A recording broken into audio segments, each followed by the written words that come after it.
el siguiente documental trataremos sobre la etapa colonial, características económicas, formas de trabajo y propiedad. La colonia en Centroamérica y El Salvador. Hablar de la colonización en El Salvador es difícil sin antes ubicarnos en la colonización de América y especialmente en Centroamérica. Organización territorial de El Salvador y Centroamérica durante la colonia. Centroamérica prácticamente fue conquistada desde dos direcciones.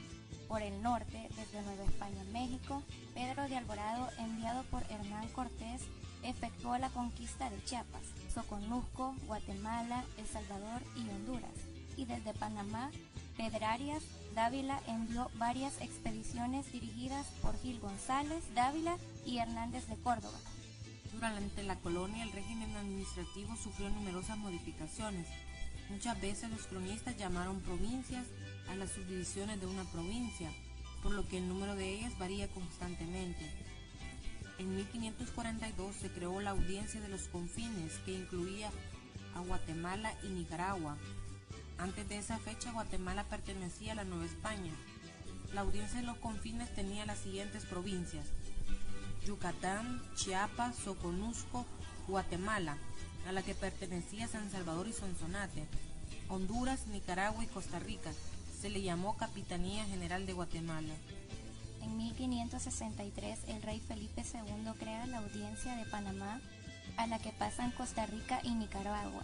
En 1568 se establece la Audiencia de Guatemala con Chiapas, Soconusco incluida en ellas, Verapaz, Xochitepeques, Escuintla, Chiquimulas, Toconicapán, Sololá, Quetzaltenango, Chimaltenango, Zacatepeques, Sonsonate, San Salvador, Comayagua, León y Costa Rica. Yucatán, Tabasco y Cozumel pasaron al Reino de Nueva España. En 1576, el oidor Diego García de Palacios señala 13 provincias principales y otras más pequeñas y de menor importancia. Entre los principales señala San Salvador, Los Izalco y San Miguel. En el siglo XVII, Barberena señala que la Audiencia de Guatemala estaba compuesta de 32 provincias, 4 gobiernos, 9 alcaldías mayores, 18 corregimientos y el Valle de Guatemala, sede de la Capitanía General. San Salvador y Sonsonate eran alcaldías mayores y constituían 2 provincias de la Capitanía General de Guatemala. En 1786, San Salvador fue elevado al rango de intendencia junto con León, Ciudad Real de Chiapas y Comasagua. La lejana Costa Rica fue organizado como un gobierno dirigido desde la Capitanía General. De todos los que fueron elevados al rango de intendencia, solo San Salvador había pertenecido directamente a la Capitanía General de Guatemala. Las otras provincias elevadas a intendencias tenían ya un territorio considerable bajo su administración. San Salvador recibe este honor por la importancia que había adquirido como el productor de añil más importante del área. La alcaldía mayor de Sonsonate se había convertido en el puerto más importante del Pacífico y la mayoría de los productos que se exportaban desde las provincias de la Intendencia de San Salvador se hacían por él. Es por estas razones y por una larga enemistad con las autoridades y los comerciantes de la Capitanía General de Guatemala que después de la independencia la Alcaldía Mayor de Sonsonate toma la decisión de adherirse al Estado de El Salvador. La Alcaldía Mayor comprendía los actuales departamentos de Sonsonate y Aguachapán. La tenencia de la tierra durante la colonia. La tenencia de la tierra se distribuyó en realengas. Por el hecho del descubrimiento y la conquista del Nuevo Mundo, toda la tierra bajo el dominio español pasó a ser propiedad del rey de España y se denominaron realengas. También estaba la propiedad privada. El primer acto de desprendimiento de los reyes de Castilla fue el de concederle a los conquistadores tierras en compensación de los méritos alcanzados. Recordemos que todas las empresas de conquista y colonización eran sufragadas por personas particulares y no por la corona. Posteriormente otorgaron tierras a otros colonizadores y otras se vendieron en subasta pública. En estas tierras surgieron las grandes haciendas ganaderas en los lugares donde había mucha población indígena, como fue el caso de San Salvador, o las pequeñas propiedades trabajadas por los propios españoles, como fue el caso de Costa Rica. Comunales.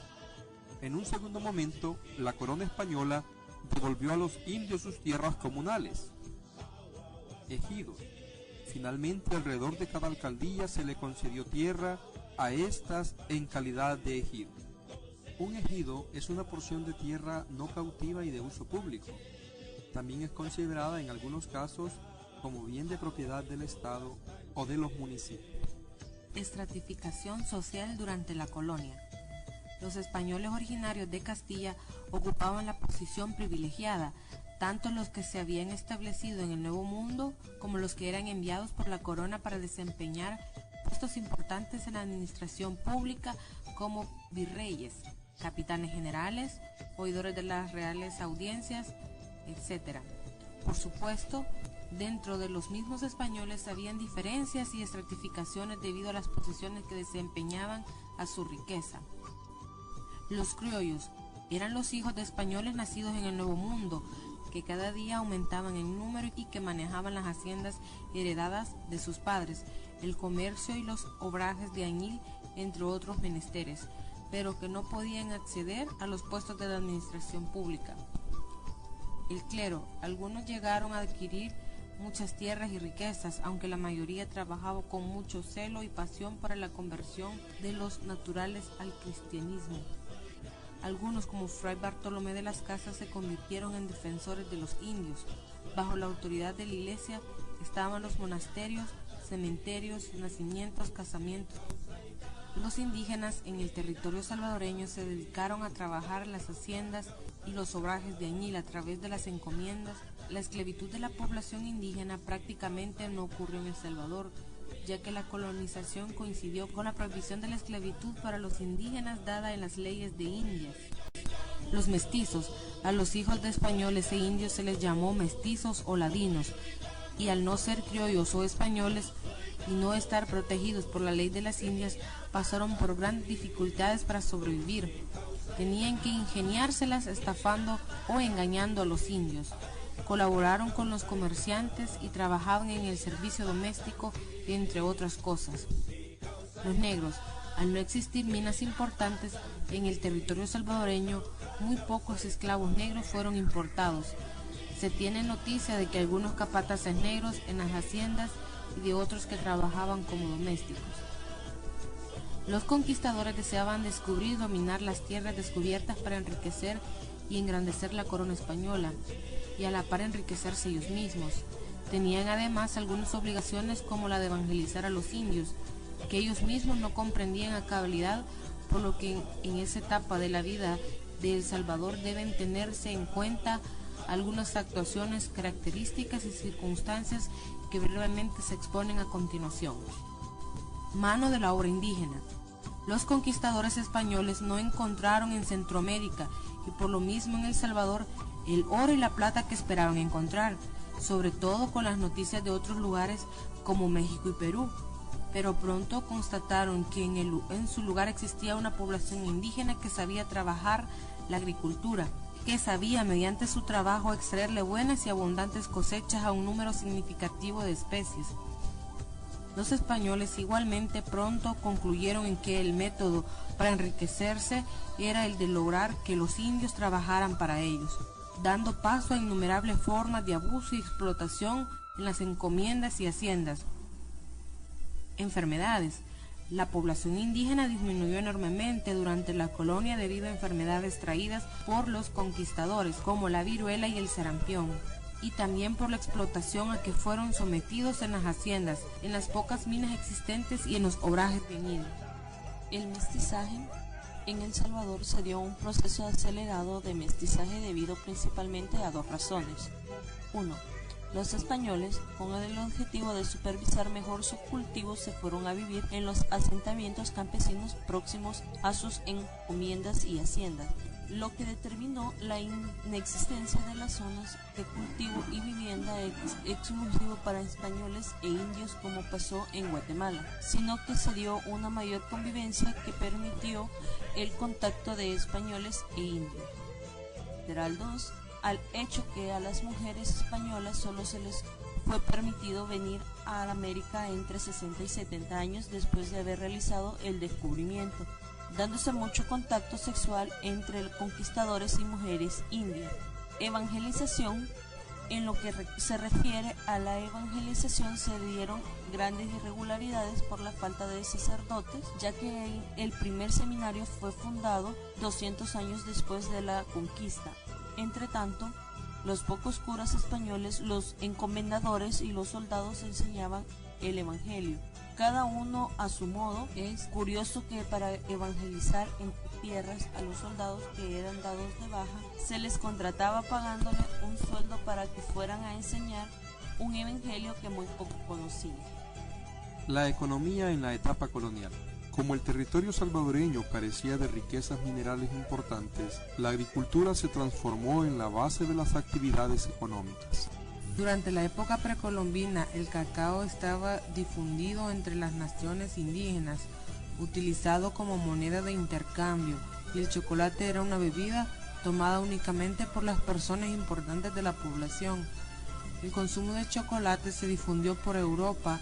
Con su introducción, el cacao se convirtió en un producto comercial invaluable para los españoles.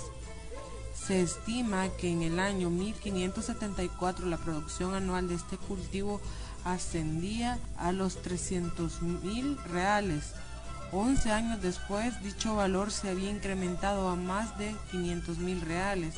A pesar del auge que tuvo el cacao, en 1585 la producción de este cultivo había comenzado a decaer, principalmente por la disminución de la población indígena, debido a las enfermedades traídas por los españoles y por consiguiente por la falta de mano de obra. En una carta enviada al rey de España en 1576 por el oidor real de la Audiencia de Guatemala, Diego García del Palacio, en relación con las costumbres de los indios de Izalco sobre las unidades monetarias, este señalaba que el cacao se contaba por zontes, siquipiles y cargas. Un zonte equivalía a 400 almendras de cacao. En la misiva se asevera que 200 almendras de cacao tenían el valor aproximado de un real, por lo que un zonte tendría como valor 2 reales.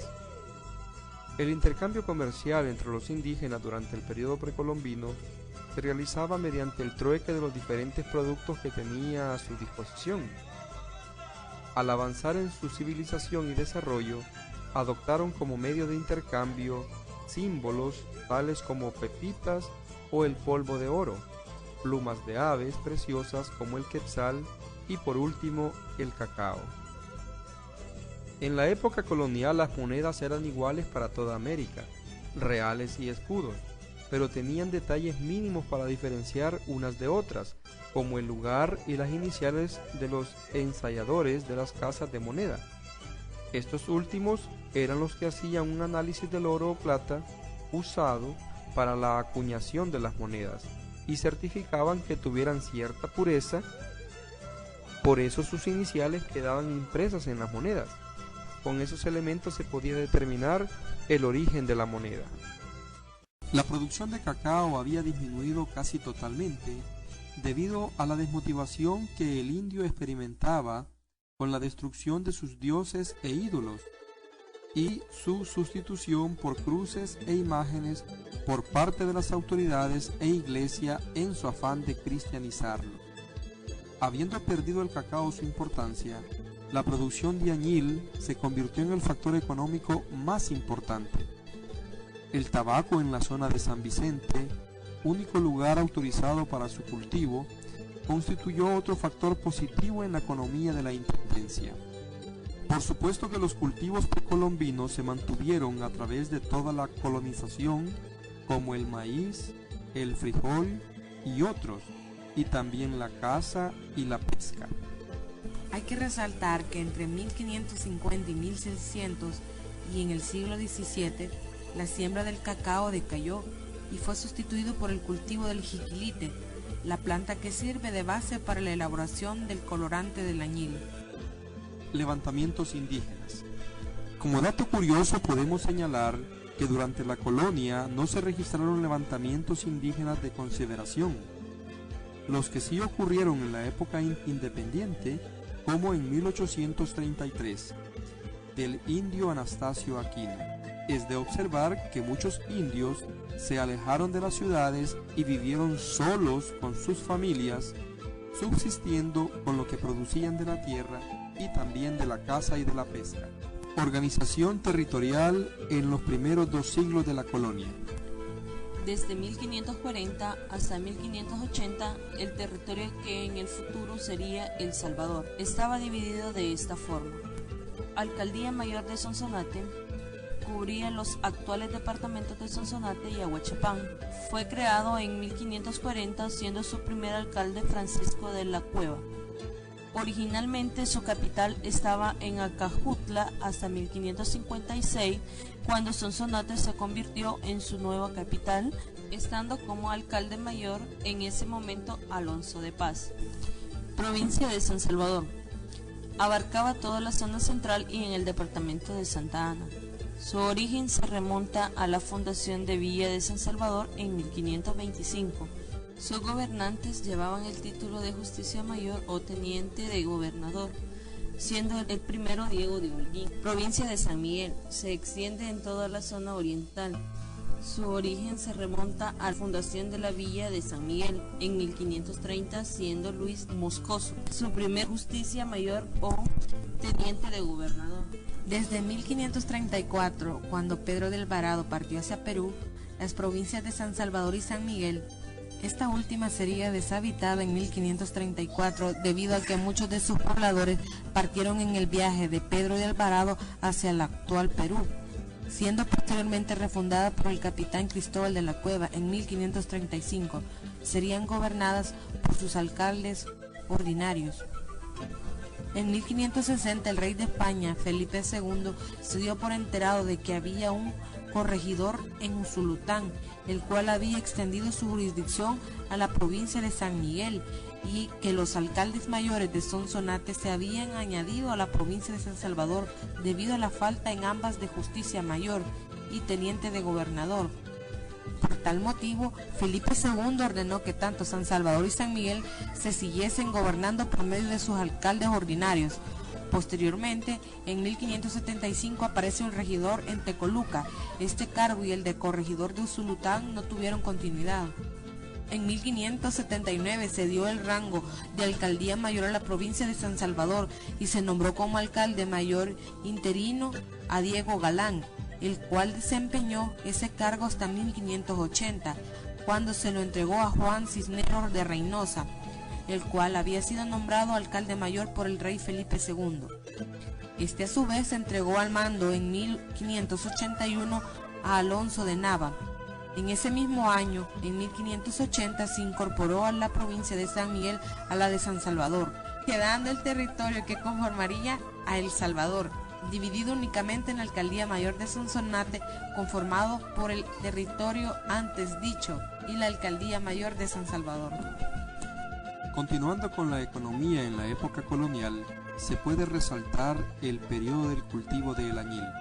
Ya para el siglo XVII, en El Salvador, el cultivo del añil constituía una actividad productiva totalmente española, en tanto que la producción del bálsamo y el cacao había quedado en su mayoría en la comunidad indígena. El cultivo del añil se convertiría en el producto primordial de exportación y la base económica de las familias.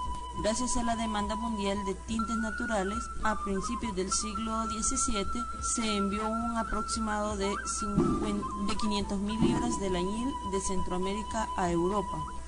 Esta cantidad se duplicó repetidamente dentro del siglo XVII. La producción añilera siguió creciendo, tanto así que las exportaciones del añil en 1855 representaban el 86.30% del total de El Salvador. A nivel internacional, el precio del añil experimentó aumentos desde finales de la década de 1840 hasta el año 1868, año a partir del cual su precio empezó a disminuir. Debido a la guerra y a los desastres naturales, los productores perdieron parte de los años en que el añil era cotizado a precios altos. Pero al lograrse condiciones estables, la producción del añil incrementó nuevamente, oscilando entre 1 y 2 millones de libras. Sin embargo, el descubrimiento de los primeros colorantes sintéticos a mitad del siglo XIX obligó a los productores de añil a abandonarlo lentamente, dando paso al cultivo del café. Periodo cafetalero, 1831-1900. En El Salvador, a fines del siglo XIX, 1870-1900, el cambio económico más importante fue el desarrollo de nuevas actividades productivas en el área rural, tales como la minería y el café. De estos productos, el café fue el producto de más exportación de mayor crecimiento y el que más ganancias generó para los productores, beneficiadores y comerciantes.